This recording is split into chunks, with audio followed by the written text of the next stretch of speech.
The first reliable computer was built by an American about 50 years ago. Since then, computers have multiplied like fury, and they've also become far more reliable, and more Americans rely on them. Barry Peterson has some of the story in San Francisco. Stephen Jobs is a 27-year-old multimillionaire whose large fortune is built on something little, the personal computer. It is becoming so commonplace that many of us, Jobs and a partner founded Apple Computer a half-dozen years ago. The company expected to sell $300 million worth of personal computer equipment in 1981, double that in 1982, double that the year after.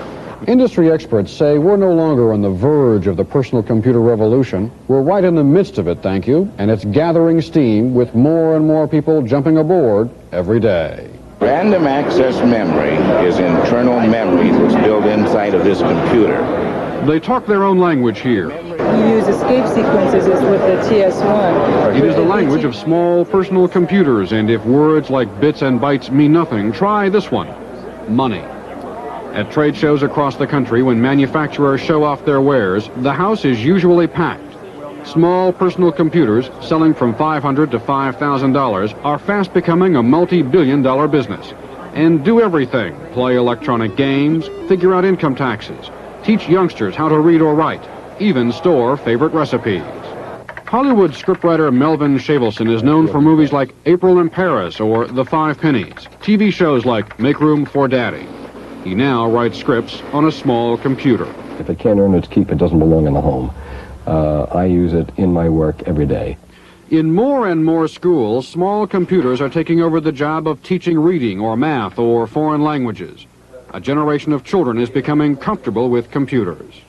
Today, a new IBM computer has reached a personal scale. A person can afford it. It plays bridge, it plays checkers, it balances checkbooks, it can be used for a typewriter, it can be used for word processing applications, it can communicate with other personal computers over the telephone line, and, you know, who knows, it may be the world's biggest backyard fence to talk over before long. Visionaries talk about personal computers the size of a book on the market by the end of the decade.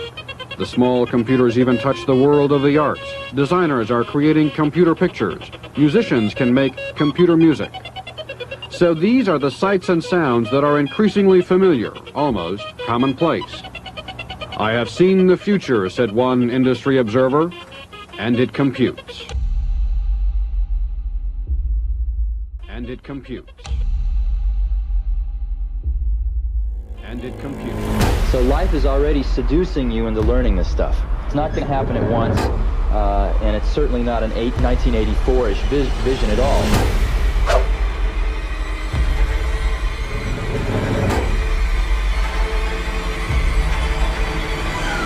And very human, and will seduce you into learning how to use it. Today's computer problem at Cape Canaveral was distressing, perhaps, but for most Americans, not totally surprising. As a society, we've become used to computer problems of one kind or another, just as we've become used to computers. We're so used to them, in fact, that few of us stop to think of the extent to which they now play a role in our everyday lives, a role that shows every sign of growing even bigger. We have two reports, the first from Bettina Gregory.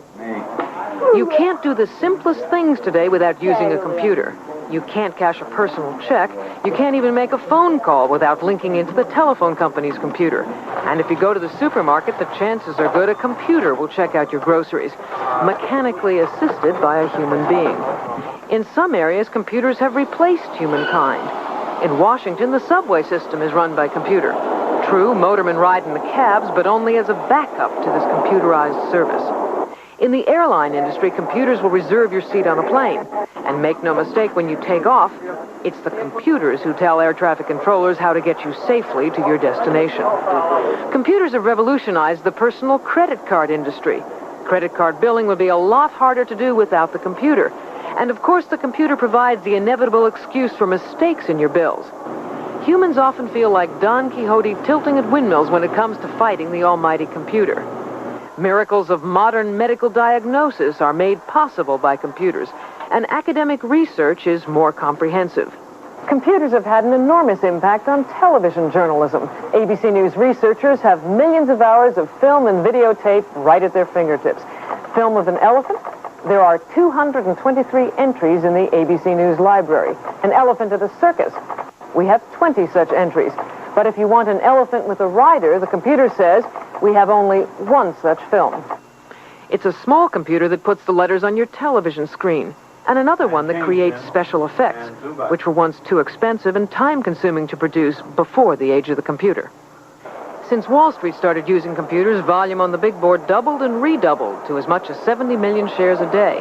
The government certainly uses computers. When you pay your taxes, IRS computers will audit the returns. The federal government also uses computers to track down runaway husbands on welfare. And now the Reagan administration wants to cut down the number of welfare cheats by putting a computer cross-check on everyone who gets government help. That's going too far, says the American Civil Liberties Union.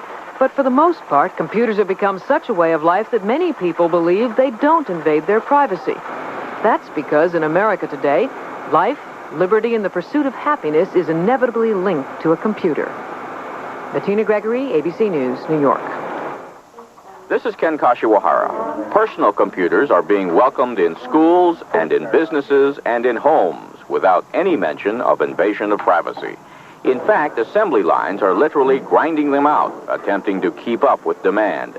Personal computers have become popular because of their size and their cost. They are compact because their tiny memory banks are made out of even tinier microchips. A basic unit can be had for as little as $1,500.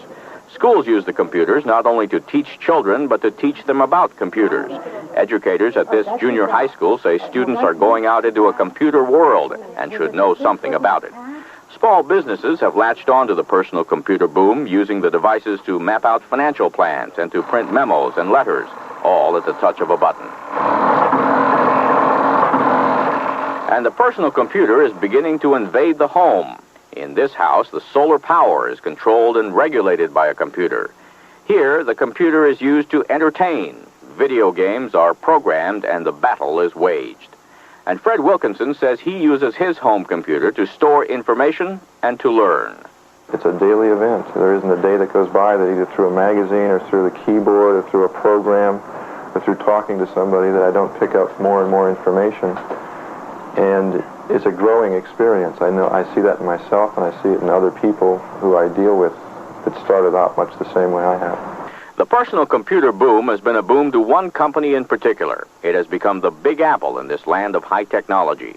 Since 26 years old and is chairman of the board, and he sees his computer's future as the future of mankind. This is a 21st century bicycle that amplifies a certain intellectual ability that man has. And I think that after this process has come to maturity, the effects that it's going to have on society are actually going to far outstrip even those that the petrochemical revolution has had. But these computers are not necessarily simply innocent playthings of the future. Some people feel threatened by them. Some think they tend to dehumanize, and others fear they may eventually take over their jobs. This is Ken Kashiwahara, ABC News, San Francisco. But at least it still hasn't learned how to say, back to you, Ted. Back to you, Ted. I'll have my computer talk to you in a moment. And in a moment, we'll talk live with the chairman of the Apple Computer Company and with a writer who warns of the dangers that computers pose to society. Really an example of sort of the role that computers are now playing in our lives, in the sense that that computer that malfunctioned was really as critical to the success of the shuttle as the thrust of the boosters that were going to lift it up in the air. And in essence, both the boosters and the computer were really performing the same type of function. Both were amplifying an inherent ability that humans have. In other words, no more could even a small collection of people run the shuttle than they could jump up in the air several thousand feet in the atmosphere. All right, there is a sense, though, that many of us have who really don't understand how computers work or what they do for us or to us, that we are becoming controlled by the computers. Any danger of that happening? Well, as you know, the product we manufacture, many people see it for the first time and they don't think it's a computer. It's about 12 pounds. You can throw it out the window if the relationship isn't going so well. And I think if you look at sort of the process of the technological revolution that we're all in, it's a process of taking very centralized things and making them very democratic, if you will, very individualized, making them affordable by individuals for a small collection of tasks, if you will, sort of from the passenger train to the Volkswagen. All right, we heard you talking on tape a moment ago about the bicycle of the 21st century. Right. What were you talking about? Well, actually, I read a survey in Scientific American in the early 70s, and what this survey had done was it measured the efficiency of locomotion for various species of things on the planet, birds, fish, dogs, and it ranked them. And it turned out that the condor won. The condor took the least amount of energy to get from point A to point B, and man sort of came in with a rather unimpressive showing about a third of the way down the list. But someone at that magazine had the insight to test the efficiency of man riding a bicycle. And man riding a bicycle was twice as good as the condor, all the way off the end of the list. And it really illustrated man's ability as a tool maker to fashion a tool to amplify an inherent ability that he has. And that's really exactly what we feel we're doing. We're really sort of blazing the trails for the 21st century bicycle, but to amplify a slightly different inherent ability that man has, the ability of a certain part of intelligence. Right now we're at the mechanical part of intelligence, where one of these devices can free a person from many of the drudgeries of life and allow really humans to do what they do best, which is to work on the conceptual level, to work on the creative level. All right, David Burnham, you have some concerns about computers, and I guess in part they have to do with the invasion of privacy, and they do invade our privacy, do they not? They certainly do, and we have many examples from our history. Mr. Jobs said that the computer amplified the ability of man. That's true, but man, history tells us, has done good things, and he's also done bad things. The Census Bureau, for example, used computerized punch cards to help locate the Japanese Americans in 1941 when they were all, so many of them were arrested on the West Coast. All right, I keep borrowing this phrase from the NRA, you know, guns don't kill people, people kill people. Computers don't do that to people. People using computers do that. Isn't a computer in and of itself a neutral tool that can be used for good or evil? It is, and men use guns to kill people, and men use guns to hunt animals. The question is our society alert enough to understand the power of the computer and to turn it toward the good things, or are there people and occasions when we use this tool for a bad purpose? All right, Steve Jobs, I realize this is your baby and you've made a career out of it, but you're also something of a philosopher. Do you see the inherent possibility of bad coming out of all of this? Well, I think one of the things you really have to look at is you have to go watch some kids using these things. As an example, 97% of the high school students that graduate from Minnesota have hands-on experience with these personal computers, learning how to use them. We call this computer literacy. They're actually happening in the elementary schools now.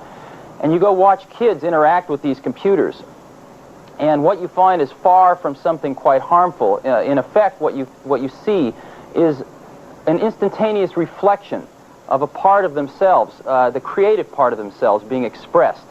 And it's just very, very difficult to see these kids using this tool and realizing that they're going to have these tools available for the rest of their lives, to portray that as something very harmful. It's actually something quite democratic. All right, but I mean, the government, and I think Mr. Burnham was leading us in this direction, the government has the capacity, by using computers, to get all kinds of information on us that we're really not even aware that they have. Isn't that dangerous? Well, I think the best protection against something like that is a very literate public, and in this case, computer literate.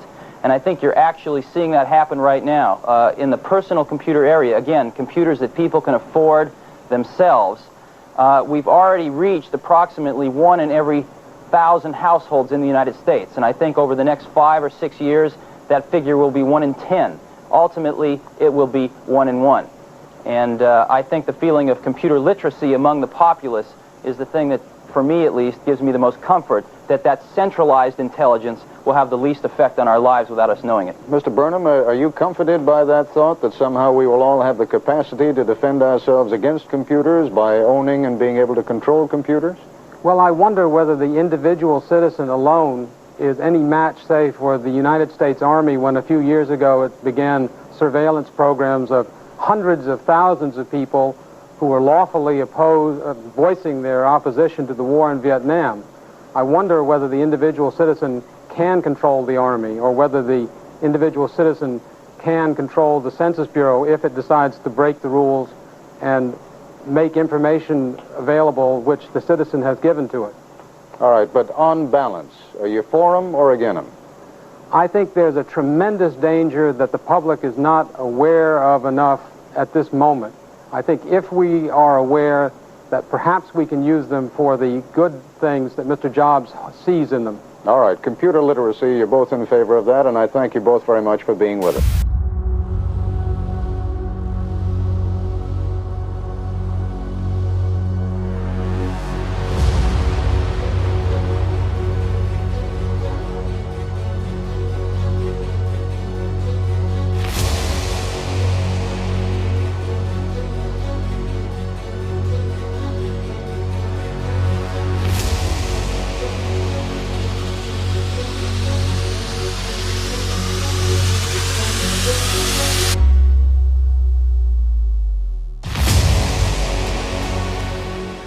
In California's Silicon Valley, time seems to be compressed, and Apple is a perfect example.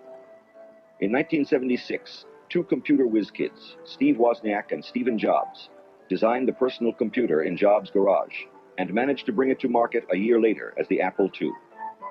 In 1980, only 3 years later, Apple went public as a $118 million company.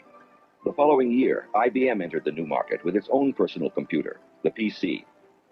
Industry analysts predicted that Apple, like many other smaller companies, would be forced out of business. But Stephen Jobs, now all of 28 years old and chairman of the board, was not prepared to step aside. You know, they have 1/3 people at IBM. They've got like 350,000 people. We've got 6,000 people. It makes you wonder. I think IBM is a national treasure, what they've been able to do. And they're sort of like a jewel in many ways. And I have a great deal of respect for them. They've made Apple a lot better. By competing with IBM, we're becoming better and better each month. But there is a problem. And the problem is that they are so large and dominate certain markets so completely that I think Apple is the only thing standing between them and total industry dominance. Apple's response to the IBM threat was the Macintosh. This Jolly Roger actually flew above the project building, which was isolated from the rest of the company. Jobs wanted his new task force to behave like pirates outside corporate law. He was determined that this team would be free to innovate unencumbered by Apple's bureaucracy. And he led the project himself. Jobs was a perfect model of the new manager as coach, cheerleader, and nourisher of champions. He's a maniac. He's a maniacal genius. His job is to stir up everything. He's a muckraker in the classic sense of the word. He will not leave anything alone. He will not allow inadequacy or compromise to exist. And Steve Jobs was a catalyst for us. He gave us space. He sheltered us from the corporate noise. Yeah, there's nothing like a group effort toward a common goal to unite people. I think that was the deal. We wanted people that were insanely great at what they did, but we're not necessarily those seasoned professionals, but who had at the tips of their fingers and in their passion the latest understanding of where technology was and what we could do with that technology, and who wanted to bring that to lots of people. So the neatest thing that happens is when you get a core group of 10 great people, it becomes self-policing as to who they let into that group. So I consider the most important job of someone like myself is recruiting.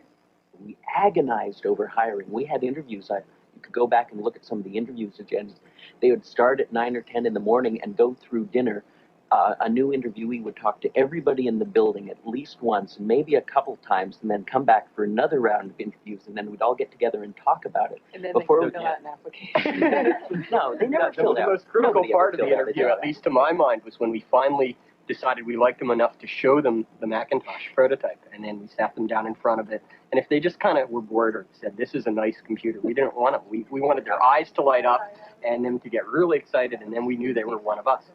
And everybody just wanted to work, not because it was work that had to be done, but it was because something that we really believed in that was just going to really make a difference. And that's what kept the whole thing going. We all wanted exactly the same thing, and instead of spending our time arguing about what the computer should be, we all knew what the computer should be, and we just went and did it. The greatest people are self-managing. They don't need to be managed. Once they know what to do, they'll go figure out how to do it. And they don't need to be managed at all. What they need is a common vision, and that's what leadership is. What leadership is having a vision, being able to articulate that so the people around you can understand it, and getting a consensus on a common vision. After hiring 2 professional managers from outside the company and firing them both, Jobs gambled on Debbie Coleman, a member of the Macintosh team. 32 years old, an English literature major with an MBA from Stanford, Debbie was a financial manager with no experience in manufacturing.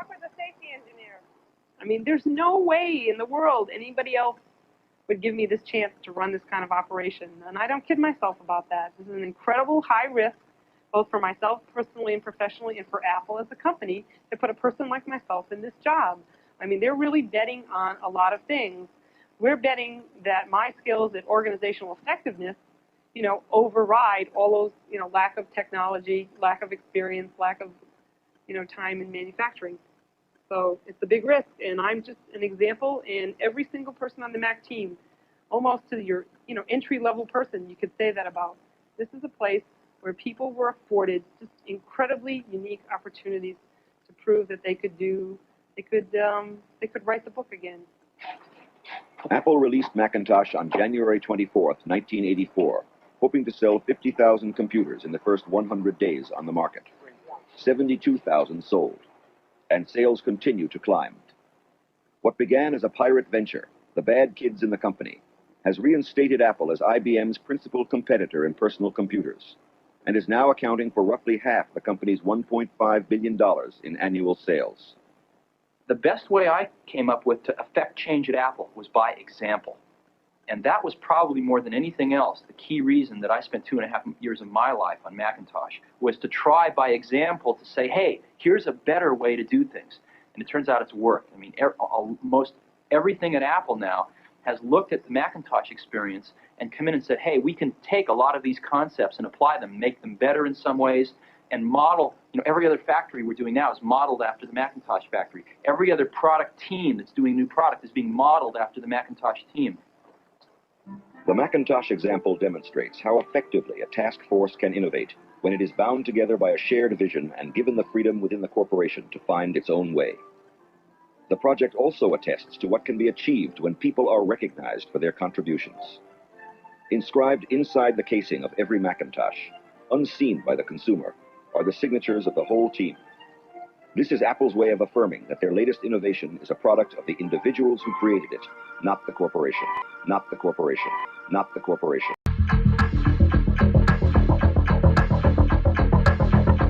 The federal government also uses computers to track down runaway husbands on welfare. Not the corporation.